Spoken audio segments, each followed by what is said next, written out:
In today's video, I'm going to teach you how to add another page in Figma. Adding a page in Figma is a simple way to keep your work organized. Think of pages as top-level canvases inside a single file. You might use one page for wireframes, another for polished designs, and a separate one for developer handoff.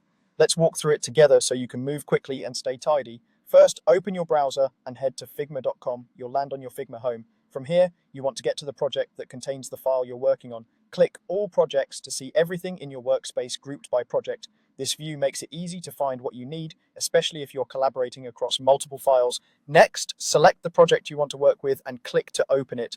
Inside, locate the design file where you want to add the new page and open that file so you're in the Figma editor. Pages live inside files, so you need to be in the editor view for the next steps. Once you're inside the file, look to the left side of the screen. At the top of the left panel, above your layers, you'll see the Pages section. It shows the current page you're on and any other pages in the file. If you don't see it, try expanding the left panel or scrolling to the top of that sidebar until Pages is visible. To create a new page, click the plus icon next to the Pages list. Instantly, Figma adds a blank page and switches you to it. You'll notice an empty canvas with no frames yet. That's expected.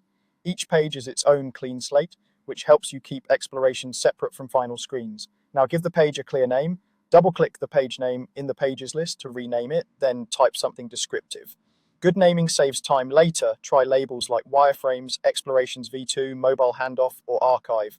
Keep names short and consistent so your teammates know exactly where to look. If your team uses prefixes or emojis for status, you can add those too for quick scanning.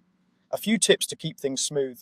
Use pages for major phases or audiences, not for every tiny iteration. Create frames inside each page to lay out screens, and keep related work together so you can export and share without confusion. You can reorder pages by dragging them in the list, and if you ever create one by mistake, you can remove it from the same menu. That's it.